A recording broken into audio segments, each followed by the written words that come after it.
જય સ્વામિનારાયણ। આજે આપણે ધોરણ 9 વિષય વિજ્ઞાનમાં ચેપ્ટર નંબર 3 પરમાણુ અને અણુઓ વિશે આગળ જોઈએ। આગળ આપણે ગઈ વખત મોલ વિશે ભણી ગયા હતા અને મોલ ઉપરથી શું આવે છે? મોલર દળ। મોલ ઉપરથી મોલર દળ। મોલર દળ એટલે શું? મોલ ઉપર મોલર દળ એટલે કે એક પરમાણુનું દળ હોય, એક પરમાણુનું દળ હોય તો એને મોલર દળ, એક જ પરમાણુનું દળ જે હોય એને મોલર દળ ટૂંકમાં કહેવાય। જે એક જ પરમાણુ દળ હોય એને ટૂંકમાં શું કહેવામાં આવે છે? મોલર દળ। એટલે કોઈપણ પદાર્થના એક મોલ જથ્થાનું, ધ્યાન આપો અહીંયા, કોઈપણ પદાર્થના એક મોલ જથ્થાનું દળ એ ગ્રામમાં દર્શાવેલું તેનું સાપેક્ષ પરમાણ્વીય દળ કે આણ્વીય દળ કહે છે। તો પરમાણ્વીય દળ કે આણ્વીય દળ એટલે કે મોલર દળ કહેવાય। એટલે એક મોલ જથ્થાનું, એક મોલ એટલે કેટલા આપણે ભણી ગયા છે, એક પરમાણુ અને એક મોલમાં ફરક છે। એક પરમાણુ એક મોલ એટલે 6.022 × 10⁻23 એક મોલ જથ્થો એટલે કેટલો થાય? આપણે ભણી ગયા હતા, એક મોલ એટલે કે 6.022 × 10 એક મોલ પરમાણુ, તો અહીંયા પરમાણુ એક મોલ, તો એક મોલ પરમાણુ એટલે કેટલા થાય? 6.022 × 10⁻23 પરમાણુનું જે દળ થાય એને મોલર દળ કહેવામાં આવે। એને શું કહેવામાં આવે? મોલર દળ। એટલે કે કોઈપણ પદાર્થના એક મોલ જથ્થાનું દળ, કોઈપણ પદાર્થના એક મોલ જથ્થાનું દળ એ ગ્રામમાં દર્શાવેલું તેનું સાપેક્ષ પરમાણ્વીય દળ કે આણ્વીય દળ। પરમાણુ હોય તો પરમાણુ, અણુ હોય તો આણ્વીય દળ। એક મોલ અણુ, એક મોલ અણુ એટલે કે 6.022 × 10⁻23 અણુ, એનું દળ જે થાય એને એક મોલ કહેવામાં આવે, એક મોલ દળ। અને એક મોલ દળ એટલે એને શું કહેવામાં આવે છે? મોલર દળ। એટલે કોઈપણ પદાર્થના એક મોલ જથ્થાનું દળ ગ્રામમાં દર્શાવેલું તેનું સાપેક્ષ પરમાણ્વીય દળ કે આણ્વીય દળ, પરમાણુ દળ કે આણ્વીય દળ કહે છે। આમ પદાર્થનું પરમાણ્વીય દળ એ પરમાણુનું દળ છે। પદાર્થનું પરમાણ્વીય દળ એ પદાર્થનું પરમાણ્વીય દળ છે। અને પરમાણ્વીય દળનો એકમ કયો છે? યુ। આપણે ભણી ગયેલા, પરમાણુ દળના એકમને આપણે ભણી ગયા હતા, યુ કહેવામાં આવે છે।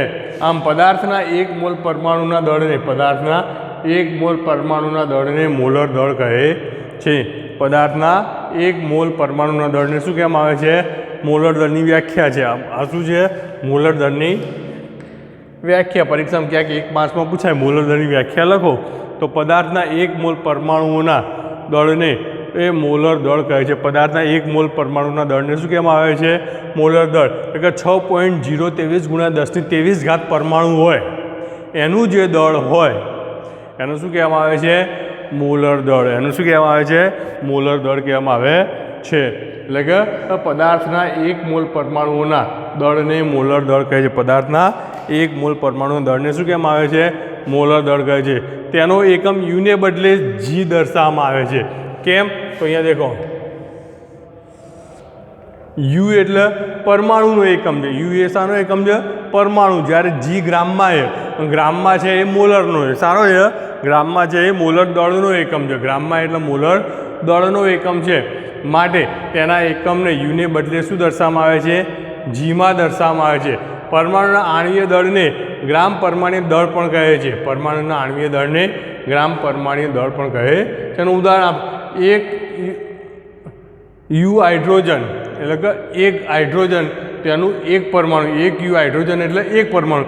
જ્યારે 1 ગ્રામ હાઇડ્રોજન તો 1 મોલ હાઇડ્રોજન પરમાણુ। 1 ગ્રામ હાઇડ્રોજન એટલે શું થાય? 1 મોલ હાઇડ્રોજન પરમાણુ।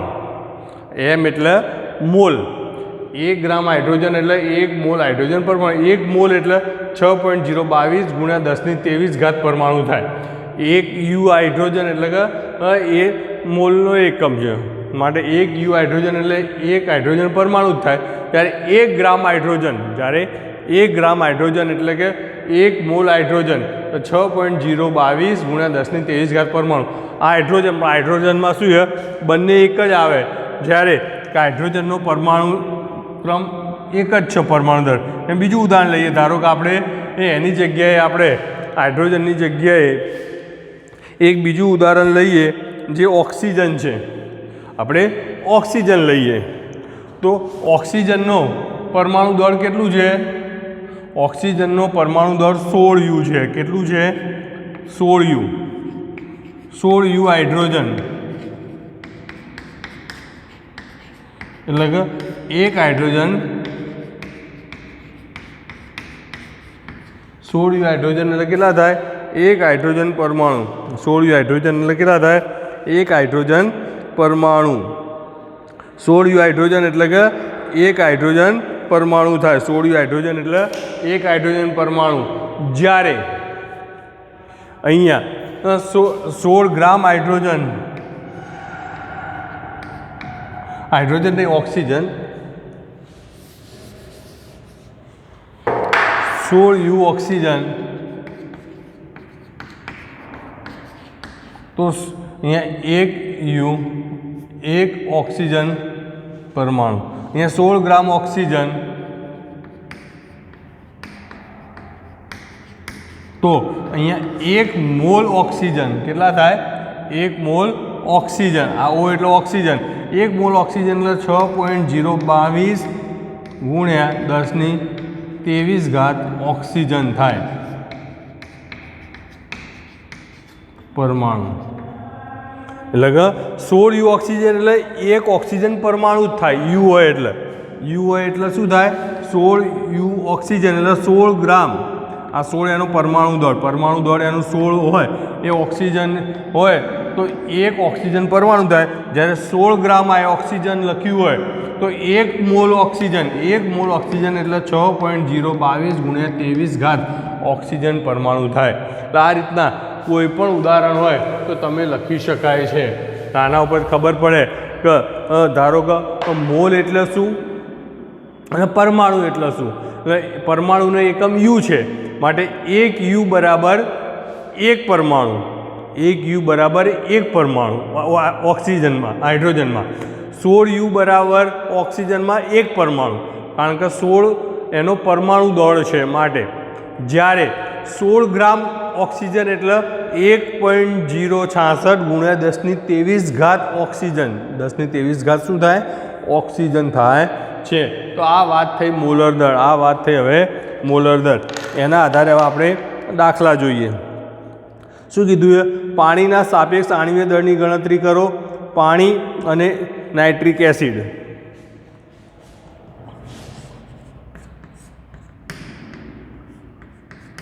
H2O અને HNO3 ની આણ્વીય દળની ગણતરી કરો.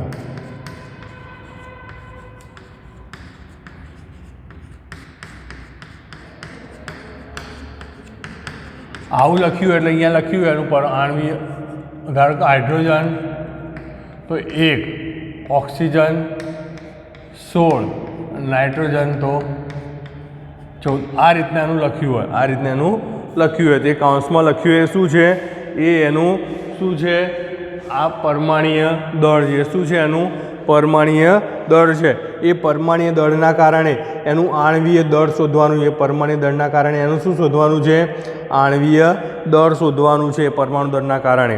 જો હવે કઈ રીતના? સૌથી પહેલાં પાણી, આ અણુ થયો. પાણીનો આ એક અણુ થયો. આ શું થયું? પાણીનો અણુ થયો. તો H2O નું આણ્વીય દળ,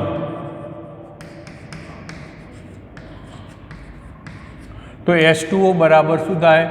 H ના 2 નું પરમાણ્વીય દળ વત્તા ઓક્સિજન 1 છે તો ઓક્સિજન 1 HO નું પરમાણ્વીય દળ. તો અહીંયા H નું પરમાણ્વીય દળ કેટલું આપ્યું છે? 1 આપ્યું છે. O નું કેટલું આપ્યું છે? O નું 16 આપ્યું છે. તો 2 એકા 2, 16 એકા 16, 16 ને 2 18 H2O નું આણ્વીય દળ કેટલા આવ્યા? 18. કેટલા આવી ગયા? H2O ના 18 આવે છે. એ રીતના બીજું કયું છે? HNO3. તો આપણે અહીંયા HNO3 નું શોધી નાખીએ. HNO3 નું આણ્વીય દળ. તો અહીંયા H કેટલા છે? 1 H નું આણ્વીય આ પરમાણ્વીય દળ ટૂંકમાં આવે પદ લખું છું. એના પછી N પણ 1 જ છે. 1 ગુણ્યા N નું પરમાણ્વીય દળ વત્તા ઓ કેટલા છે 3 છે 3 ગુણ્યા ઓનું પરમાણ્વીય દળ. અહીંયા દેખો એચનું પરમાણ્વીય દળ કેટલું આપ્યું છે અહીંયા 1, એનનું કેટલું 14 છે વત્તા ઓક્સિજનનું 16. તો 1 એકા 1, 14 એકા 14, 16 તરી 48. તો દેખો 16 તરી 48, 14 એકા 14, 1 એકા 1. તો જો 8 ને 4 12 ને 1 13નો વિધિ પડી 5 ને 1 6. કેટલા આવ્યા 63. આણ્વીય દળ કે પરમાણુ દળનું એકમ યુ આવે છે માટે 63 યુ આવે છે. એ જ રીતના તમારે એમ કીધું હોય કે CaCl2નું એકમ સૂત્ર દળ આણ્વીય દળ પૂછ્યું. હવે એકમ સૂત્ર દળ શબ્દ વાપરે CaCl2નું એકમ સૂત્ર દળ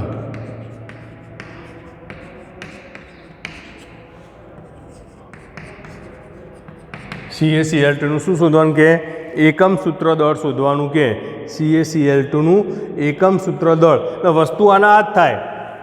પરમાણ્વીય દળ આણ્વીય દળની જગ્યાએ શું વપરાઈ જાય એકમ સૂત્ર દળ. CaCl2નું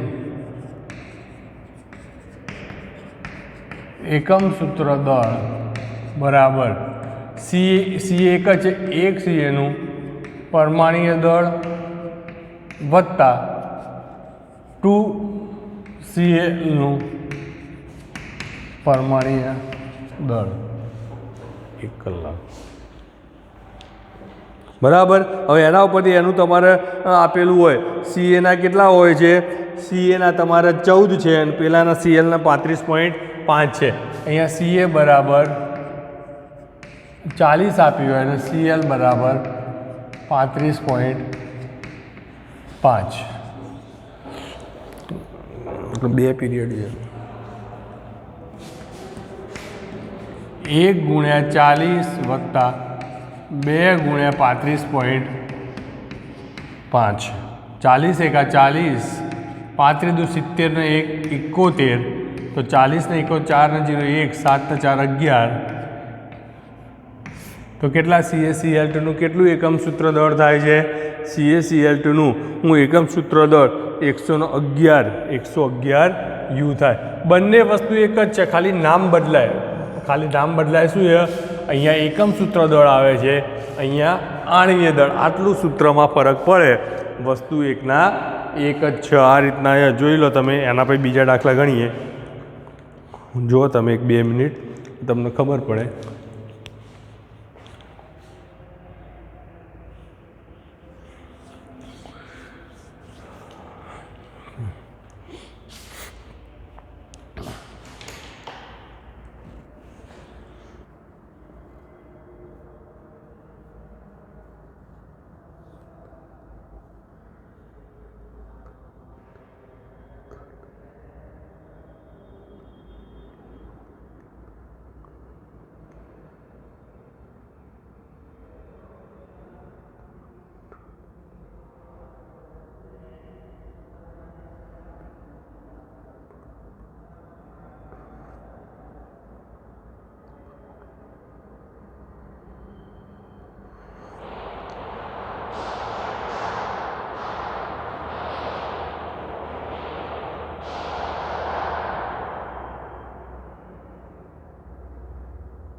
હવે તમારે ગણતરી કરવાની છે.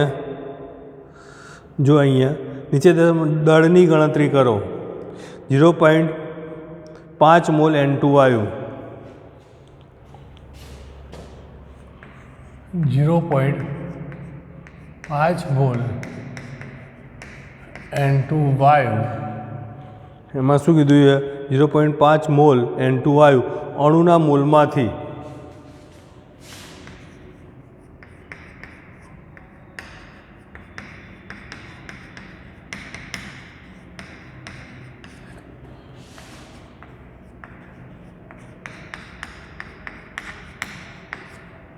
બરાબર. હવે 0.5 મોલ N2 વાયુ જે અણુ છે, જે શું છે અણુ, તો પહેલાં આનું આણવીય દળ શોધવું પડે. તો શું પહેલાં N2 નું આણવીય દળ શોધવું પડે. N2 નું આણવીય દળ બરાબર 2 ગુણ્યા N નું પરમાણ્વીય દળ. તો N નું પરમાણ્વીય દળ કેટલું આવે 14. તો 14 દુ 28 યુ આવ્યો. એ આવ્યા પછી હવે તમારે શું શોધવાનું છે? હવે તમારે જે શોધવાનું છે દળ શોધવાનું. દળ બરાબર મોલર દર ગુણ્યા મોલ સંખ્યા. દળ બરાબર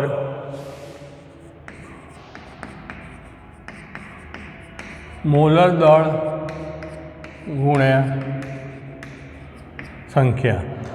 મોલર દળ ગુણ્યા સંખ્યા. મોલર દળ તમારે આપેલું છે કેટલું છે 0.5 મોલ. 0.5 સંખ્યા કેટલી આવી 28. 28 ગુણ્યા 0.5 બરાબર 14. કેટલું આવ્યો 0.5 ગુણ્યા 28 બરાબર 14 આવ્યો. અને જે દળ આવે એને આપણે શું કહીએ છીએ? ગ્રામ કહીએ છીએ. એને શું કહીએ છીએ? ગ્રામ. એને શું કહીએ? મોલર દળને ટૂંકમાં સ્મોલ એમ અને સંખ્યાને એમ કહેવામાં આવે છે. એને શું કહેવામાં આવે છે? પેલા એમ અને એન, મોલર દળને એમ ને પેલાને એન, અને એન કહેવામાં આવે સંખ્યાને. અને એના પછી બીજો દાખલો. એમાં બીજામાં શું છે જુઓ 0.5 મોલ એન પરમાણુ. ફરક શું ધ્યાન આપો અહીંયા 0.5 મોલ એન પરમાણુ. અહીંયા પરમાણુના મોલમાંથી દળ હશે. પરમાણુના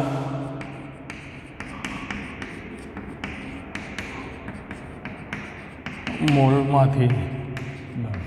અહીંયા દેખો તમને તો એન દેખાય, પણ અહીંયા પરમાણુ છે એટલે એન આપ્યો અને અણુ છે એટલે N2 આપ્યો. કારણ કે અણુ N2 સ્વરૂપે હોય. નાઇટ્રોજન અણુ એ કયા સ્વરૂપે હોય છે? N2 માટે N2 છે. માટે અહીંયા ડાયરેક્ટ આવી જાય દળ બરાબર મોલર દળ ગુણ્યા સંખ્યા. તો અહીંયા મોલર દળ એટલે કેટલા છે? 0.5 છે. અને સંખ્યા એટલે કે એનું પરમાણુ દળ એન એક જ છે અને એકનું પરમાણુ દળ 14 આવે. 14 ગુણ્યા 0.5 બરાબર 7 ગ્રામ. કેટલું આવે? 7 ગ્રામ. એટલે કે એનનું પરમાણુ દળ કેટલું થાય છે મોલમાં? 7 ગ્રામ. કેટલું થાય? 7 ગ્રામ થાય છે. એના પછી આપણે ચોથો દાખલો 6.022 ગુણ્યા 10 N2 અણુની સંખ્યા. આ તમે જોઈ ગયા છો.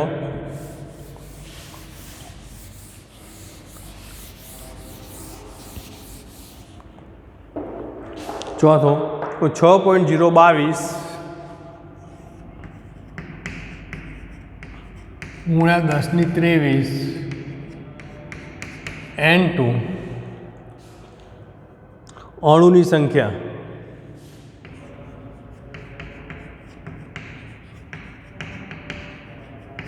અણુની સંખ્યા. સંખ્યામાંથી દળ.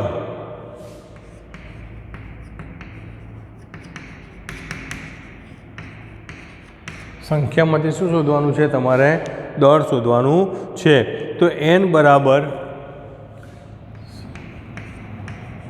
N0 આ સૂત્ર છે. N/N0 સૂત્ર છે. તો એના ઉપરથી m બરાબર m એટલે કે મોલ, m એટલે કે સંખ્યા, ગુણ્યા N/N0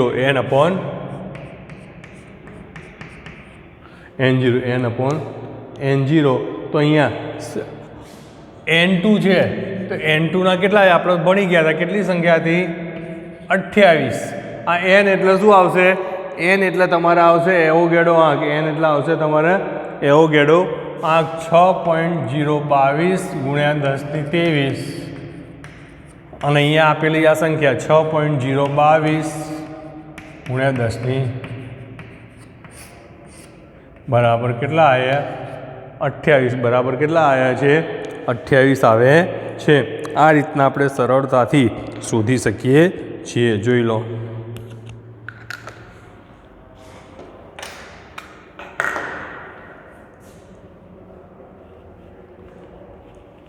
જય સંઘ.